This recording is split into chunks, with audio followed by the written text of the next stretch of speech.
Seja bem-vinda, bem-vindo ao episódio 165 do Supremo na Semana. Eu sou Mariana Brasil, analista de redes sociais aqui do Supremo Tribunal Federal, e estamos de volta com um podcast que traz aí os principais acontecimentos dos últimos dias aqui na Suprema Corte.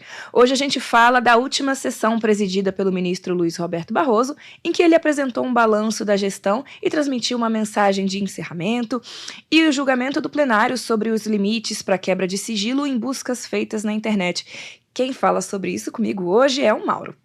Sou Mauro Burlamac, jornalista da Secretaria de Comunicação Social do Supremo, e vou ajudar a Mari a contar como foi a semana aqui na Corte. Então vamos lá. Na quinta-feira nós tivemos a última sessão presidida pelo ministro Luiz Roberto Barroso. Ele destacou a importância do trabalho em conjunto entre a ministra e os ministros, servidoras e servidores, e fez um balanço da sua gestão à frente aqui do Supremo. O ministro lembrou também das medidas de modernização, iniciativas voltadas à transparência, e também ressaltou a relevância das decisões tomadas sobre temas sensíveis para a sociedade, né, Mauro? E na fala final dele, ele ainda deixou uma mensagem de confiança na democracia, no Estado de Direito e no papel do Supremo Tribunal Federal na defesa da Constituição.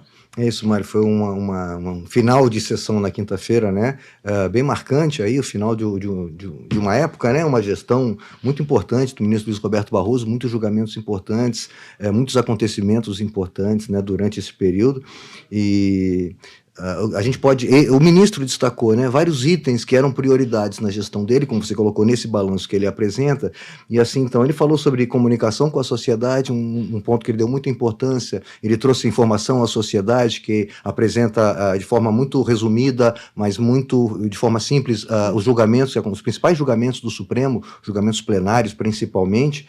Ele falou sobre a linguagem simples, né? Foi um projeto que ele adotou, que ele abraçou mesmo, né? Para que as pessoas consigam compreender o que o Supremo está decidindo, o que os ministros estão falando. Trouxe uma mudança muito positiva para nós da comunicação também, né? Que adotamos essa nova forma de nos comunicar, como bem proposto por ele, de trazer à sociedade os assuntos importantes para ela com uma linguagem mais acessível para todas as pessoas. É bem isso, vocês nas redes sociais alcançam muita gente, né? Muitas pessoas de diversos locais do Brasil inteiro, diversas classes sociais, diversos níveis de conhecimento, e vocês têm que ter uma linguagem, vocês têm que entender o que está sendo decidido para poder transmitir isso para essas pessoas, né? Então, assim, esse projeto dele, ele tinha muito gosto por esse projeto, né? Então ele comenta a importância disso. Ele mexeu com as ementas, né? Um projeto de tentar também facilitar a compreensão das ementas, que é um resumo de cada julgamento, e aí ele propôs, né, foi proposto pelos ministros uma forma de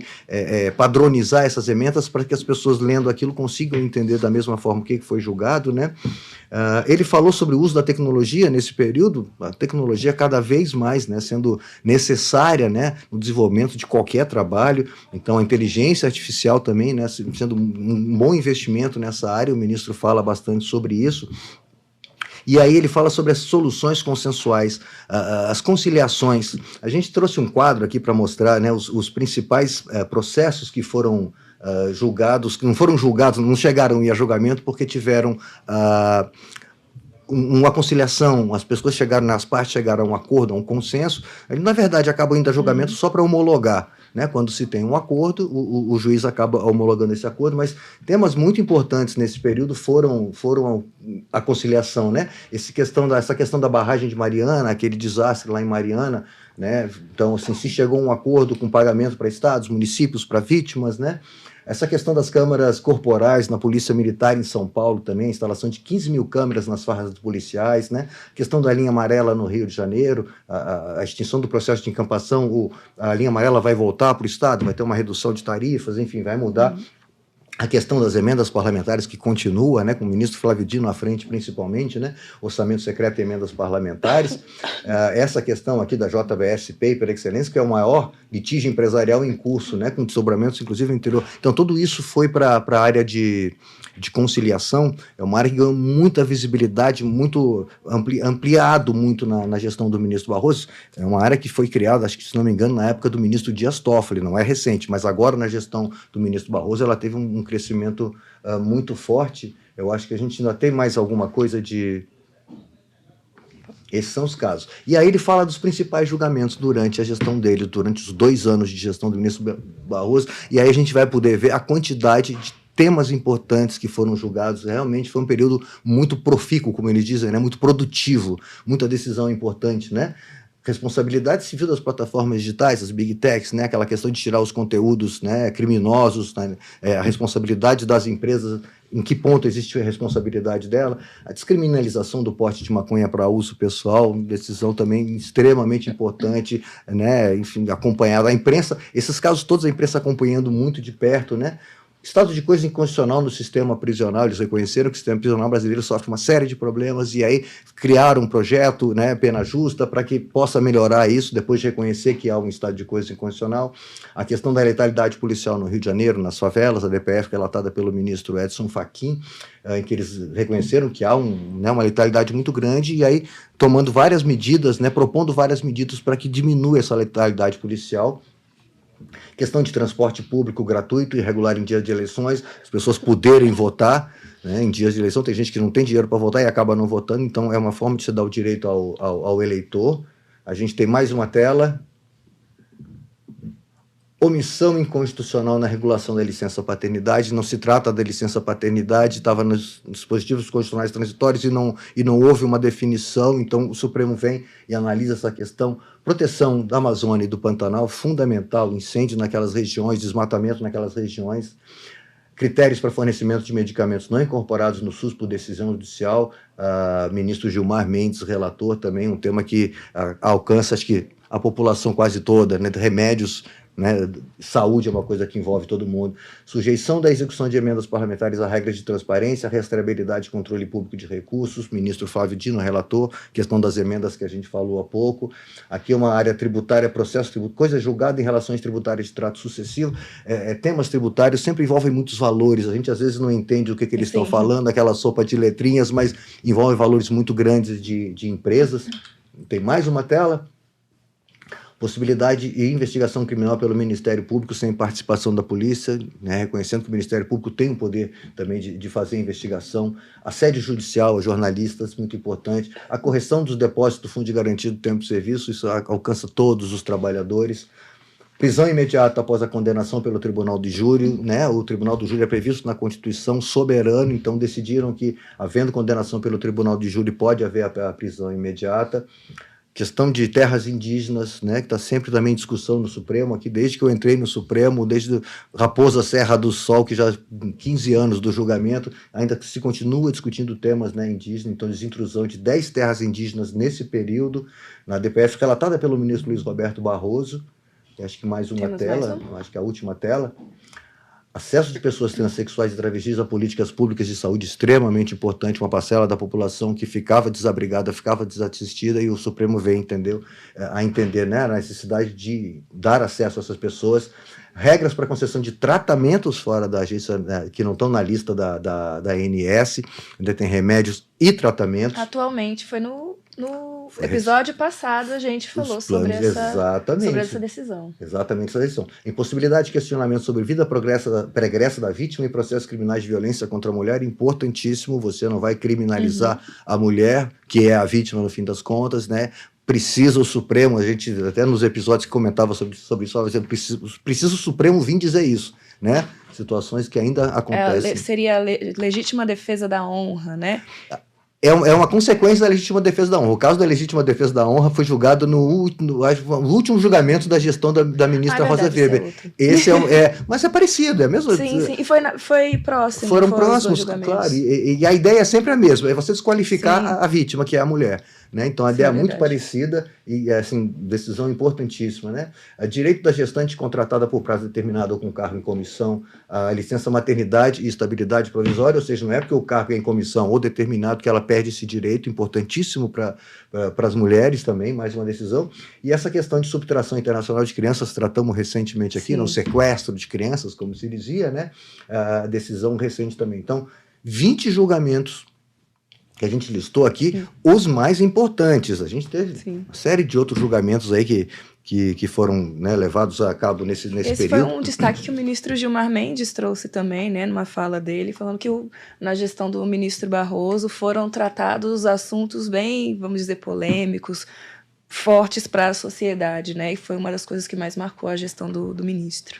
E além disso aqui, que a gente acabou essa lista do presidente, a gente teve a ação penal que foi na turma, ação penal 2668, que cobrimos também aqui com bastante profundidade, um julgamento acontecido durante a gestão do ministro Luiz Roberto Barroso, assim, então mostrando exatamente o que você disse agora, temas diversos, penais, como é o caso dessa ação penal 2668, ligados a mulheres, ligados a indígenas, enfim, vários como temas. Como eles dizem, são temas que dividem a sociedade, né? Isso. Tá, então, assim, esse, um principal balanço dos julgamentos do período, então, mostrando realmente foram 2 anos muito profícuos, muito produtivos em termos de julgamentos. E aí, no discurso, o ministro Luiz Roberto Barroso, então, faz um pequeno discurso, né? Não foi um discurso longo, né? Encerrando a sessão e, né, agradecendo pelo período, pela confiança dos colegas, né? Ele destaca a importância e a força do trabalho conjunto. Primeiro ponto, a gente trouxe um vídeo dele falando sobre isso. Ninguém é bom demais, ninguém é bom em tudo e, sobretudo, ninguém é bom sozinho. E quem vive num colegiado sabe bem disso. Na verdade, nenhum de nós é tão bom quanto todos nós juntos. E acho que isso foi o que deu ao Supremo a força para fazer a importante resistência que nós conseguimos fazer ao lado da sociedade civil, da imprensa e de múltiplos segmentos da sociedade. O primeiro ponto que ele destaca que é muito interessante, né? A importância do colegiado, das decisões colegiadas, dos ministros, apesar de divergências, claro, sempre há num colegiado, ele sempre destaca isso, né? E foi um período, ele gostava muito de usar uma expressão, os ministros falam muito per curiam, que é uma expressão latina que fala em conjunto. Então, o ministro Luiz Roberto Barroso tentou muito durante a gestão dele chegar a decisões consensuais, né? Tentava conduzir os ministros para que um cedesse de um lado, o outro cedesse de outro, dentro, claro, da sua convicção, da sua certeza jurídica, mas para que se construíssem soluções que fossem consensuais da maioria dos ministros, pelo menos, então dando essa importância para o colegiado, né? O Supremo já não tem a questão das decisões individuais, chamadas monocráticas, quando são em ações diretas, que tratam de leis, elas já são enviadas direto para referendo dos outros ministros, ou seja, para que mesmo uma decisão individual imediatamente seja colocada a julgamento pelo colegiado. Então, essa é a importância do colegiado, e aí ele fala no final, né, da fala, isso teve a importância, inclusive, na resistência das instituições brasileiras, né, principalmente se referindo aos ataques que a gente sofreu agora em 8 de janeiro de 2023. Então, o fato de estar unido o Supremo, das instituições estarem fortes e unidas, e a sociedade civil, ajudou muito vamos dizer assim, a reagir, a se manter, né, altivos, mesmo com tudo isso que aconteceu. A importância de colegialidade, acho muito bonita essa frase, ninguém é bom demais, ninguém é bom em tudo, né? O bonito a inteligência está no colegiado, é uma mensagem que ele praticou durante toda a gestão dele mesmo. Uma segunda fala, ele diz com pacificação, a necessidade que ele acha que o país tem de encontrar pacificação. O segundo vídeo que a gente separou da fala do ministro Barroso. Mas eu faço essa referência porque eu acho que nós estamos precisando viver um novo recomeço, um novo tempo de esperanças no Brasil e conseguirmos finalmente essa pacificação que todo mundo deseja. Pacificação não significa as pessoas abrirem mão das suas convicções, dos seus pontos de vista, da sua ideologia. Pacificação tem a ver só com civilidade, a ver com a capacidade de respeitar o outro na sua diferença e compreender que quem pensa diferente de mim não é meu inimigo, é meu parceiro na construção de uma sociedade aberta, de uma sociedade plural. Há uma passagem boa do Vinícius de Moraes em que ele diz: bastar-se a si mesmo é a maior solidão. Portanto, o que completa a gente é o outro na sua diferença e na nossa capacidade de respeitar o outro sem precisar abdicar das suas próprias convicções. Acho que isso que se perdeu muito no Brasil, no mundo, mas no Brasil que nós precisamos recuperar a capacidade de discutir e de debater com ideias e com argumentos sem precisar desqualificar a outra pessoa. Sem essa ideia equivocada de que quem pensa diferente de mim só pode ser um cretino completo a serviço de alguma causa escusa. A vida não é assim. A vida é feita da convivência de pessoas que pensam de maneira diferente. O ministro Luiz Roberto Barroso, desde a sua posse, desde antes, inclusive, da presidência, ele bate muito nessa tecla, é quase um mantra para o ministro Luiz Roberto Barroso, essa questão, quem pensa diferente de mim não é meu inimigo, né? É meu parceiro na construção de algo maior. Voltando à ideia do colegiado, há divergências, há pensamentos opostos, não são inimigos. Eles juntos vão tentar construir uma solução consensual, vão chegar a alguma coisa, né? Não dá para pensar que é um inimigo. Então, ele repete muito essa expressão e realmente, principalmente depois, de novo, voltando aos atos do 8 de janeiro, ele volta muito a isso. A sociedade precisa aprender a divergir, a ter posições diferentes, a continuar com suas convicções, mas respeitando sempre essa divergência, essa diferença, e isso é que constrói um mundo melhor. É um pensamento... O ministro Luiz Roberto Barroso usou muito durante a gestão dele.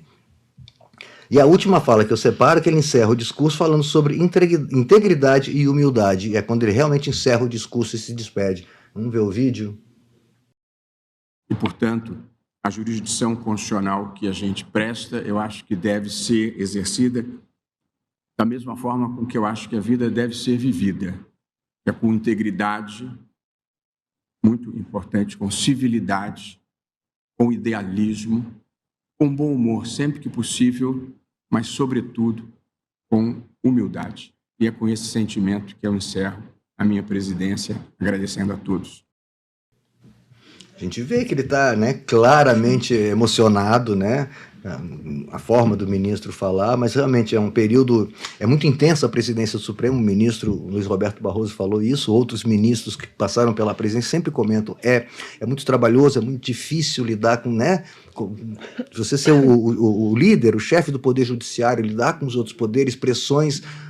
A presidência do ministro Luiz Roberto Barroso lidando com pressões internacionais. Sim. Agora, né, recentemente, então assim, não é fácil, eles sempre dizem não é fácil. Bem conturbado. Bem, né? Conturbado, então assim, ele chega ao final numa gestão realmente de sucesso, né, que conseguiu levar tudo que ele propôs, né, tudo que ele se propôs a levar adiante. Ele fala muita coisa, né? Vai ficar para o ministro Luiz Edson Fachin, que assume a presidência na próxima segunda-feira, continuar, claro, a depender de como será a gestão, mas muitos processos encaminhados para, né, para que sigam, mas ele conseguiu pelo menos dar início a muita coisa importante na gestão dele.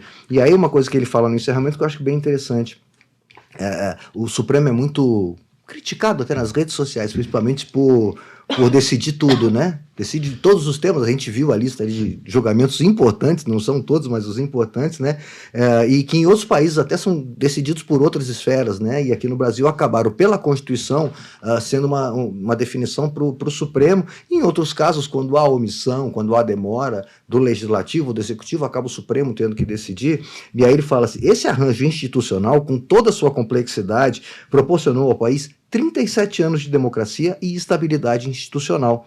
Nesse período não houve desaparecido, ninguém foi torturado, ninguém foi aposentado compulsoriamente. Todos os meios de comunicação, impressos ou digitais, manifestam-se livremente. Então, assim, o Supremo cumpriu bem o papel de preservar o Estado de Direito e promover os direitos fundamentais. Então, assim, o Supremo pode ser criticado por estar agindo, mas ele está agindo, né? Ele não vai deixar de agir quando provocado, quando instado a tomar alguma decisão, né? E esse é um desenho que a Constituição fez, não é uma coisa Sim. que o Supremo decidiu, vou me meter em todos os assuntos, não. O Supremo é provocado, constitucionalmente ele tem esse papel e ele tem desempenhado. Então, isso foi. Aí o ministro ainda ouviu homenagens do ministro Gilmar Mendes, que é o decano, do PGR. O PGR, Paulo Gonet. Do advogado-geral da União também. Advogado-geral da União, o Jorge Messias e o Marcos Vinícius Furtado Coelho, que representando a OAB, já foi presidente da OAB, fizeram também, então, uma manifestação de homenagem ao ministro Luiz Roberto Barroso. Acaba sendo muito emocionante, no fim das contas, né?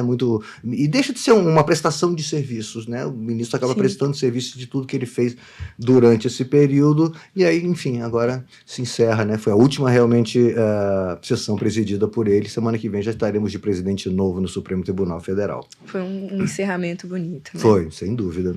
Então, vamos lá.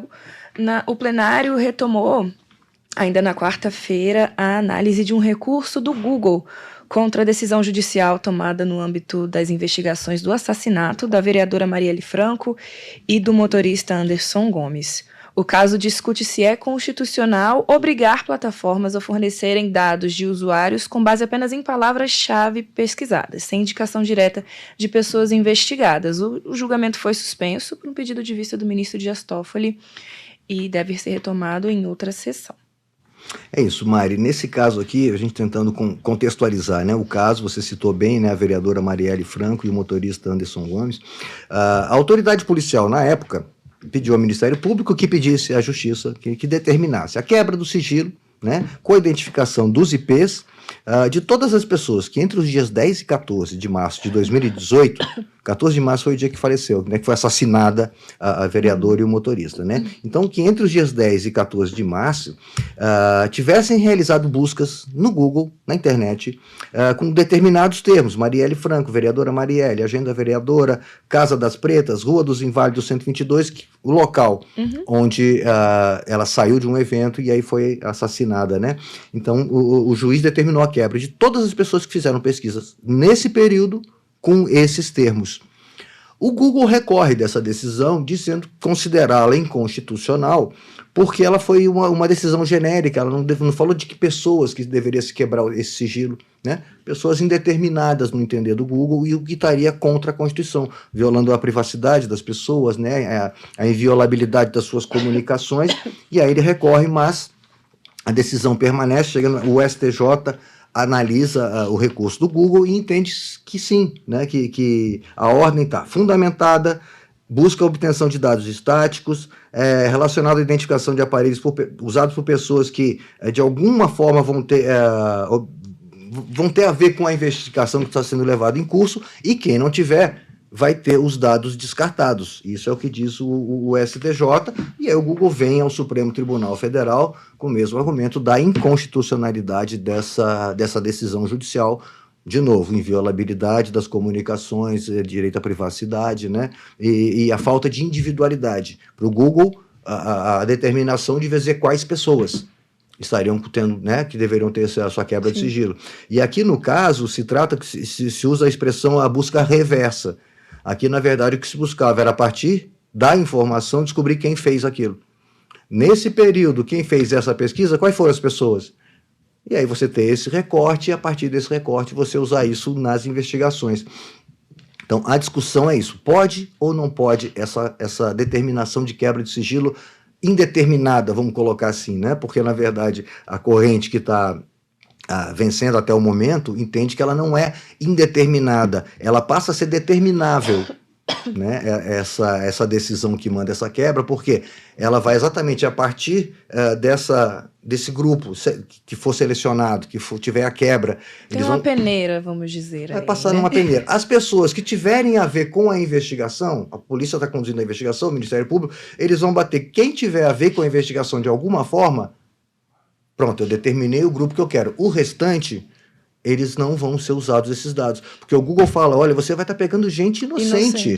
Gente que votou na vereadora, gente que participou dessa reunião ou queria participar, gente que acompanha a vida dela, gente que acompanha a Casa dos Pretos, enfim. Várias pessoas que não têm nada a ver com a situação estariam tendo seu sigilo quebrado, né? E eles ainda afirmam que a decisão, por ser genérica, né, ao ver deles, podia servir para decretar quebra de sigilo sobre qualquer outro tema, né? É um risco seria um precedente, abre um precedente, então esse é o argumento do Google. A ministra Rosa Weber, relatora desse caso, já votou, né, e ela considerou que realmente o Google tem razão. Em 2023. Isso. Ela deu provimento ao recurso do Google por entender que quebra de sigilo de pessoas indeterminadas é inconstitucional, né? Teria que ter uma determinação com pessoas delimitadas, o motivo, as provas, as evidências que levam a essa quebra, e ela inclusive chega a propor uma tese, né? Isso aqui é um recurso extraordinário com repercussão geral, então ao final do julgamento normalmente eles, né, propõem uma tese que é aprovada para que valha né, para todos os outros casos semelhantes que tramitam, né? Então ela diz que, olha, o artigo 22 do Marco Civil da Internet não ampara a ordem judicial genérica e não individualizada de fornecimento de registros, né? Mesmo que em lapso temporal demarcado, né, com pesquisa de vocábulo e tal. Para ela, então, não justifica, né, essa decisão. Ela foi acompanhada já pelo ministro André Mendonça. Isso. E aí a divergência foi aberta pelo ministro Alexandre de Moraes, que aí ele entende que a medida como foi tomada é constitucional, se for proporcional, que no caso para ele é, e fundamentada em indícios de crime, né, Ricardo? No caso, se buscou a quebra de sigilo de um grupo determinado. Foram pessoas que fizeram tal pesquisa em tal período. E aí e vai ser um grupo que vai se tornar determinável porque passar pela peneira que você comentou, eles vão juntar com os outros elementos de prova, isso ele, inclusive, na tese que ele propõe, ele fala isso, né? Esse elemento da quebra de sigilo vai se juntar com outros elementos de prova, e aí você vai ter um grupo de pessoas que estão sendo investigadas. Essas que interessa que tem o sigilo quebrado. O restante é afastado. O restante é descartado, né? Não se mantém essa quebra, esses dados, né, de IPs das pessoas que fizeram essa pesquisa, né? Ele fala, uma coisa é uma quebra genérica e arbitrária, outra é, no curso de uma investigação, com dados concretos e indícios razoáveis, pretender chegar a um grupo específico que possa ter participado do crime. E isso com base nos outros elementos. Esse não é o primeiro elemento, não deve ser. Inclusive, o ministro Gilmar Mendes, quando acompanha a divergência do ministro Alexandre de Moraes, fala, na proposição que ele faz na tese, essa medida não deve ser utilizada como primeira medida investigativa. Ou seja, você tem que já ter elementos de prova, outros indícios, outras evidências, e aí, eventualmente, pode vir a usar essa forma aqui, essa medida, para ajudar na investigação, mas aí ela vai ter que exatamente casar com os outros elementos de prova que estão sendo levantados. Se você usar ela como primeira medida, você não vai ter a peneira, como você bem colocou agora, né? Você vai partir direto, vai ter um universo de pessoas aí que vão ter a sua quebra de sigilo e você, enfim, não vai nem saber o que fazer, como a gente comentou. Pessoas que acompanham a vereadora, que votam na vereadora, que acompanham a Casa das Pretas, que estavam, enfim, todas essas pessoas passam a ser suspeitas, né? Não é bem por aí. Então, o ministro Alexandre de Moraes, na tese que ele propõe ao considerar constitucional, ele fala, tem que ter fundados indícios de ocorrência de ilícito, motivação da utilização dos registros solicitados para fim de investigação, instrução probatória, período a que se referem os registros, diz que a ordem judicial pode se referir a pessoas indeterminadas, mas determináveis a partir de outros elementos de prova obtidos previamente na investigação e que justifiquem objetivamente a medida. Então, isso que a gente comentou, que até o ministro Gilmar Mendes fala, já há elementos de prova sendo juntados nos autos, já há evidência, já há toda uma investigação, e esses dados trazidos por essa quebra de sigilo vão ajudar, vão exatamente bater com o que eles já têm para que eles possam ir atrás de quem interessa, de quem está sendo investigado, de quem pode ter relação com os investigados. O restante é descartado. Essa é a tese proposta pelo ministro Alexandre. Ele é acompanhado pelo ministro Cristiano Zanin, que aí fez uma observação que realmente as pessoas que não têm relação com o caso têm que ter os seus dados, né, descartados, não pode manter a quebra de sigilo.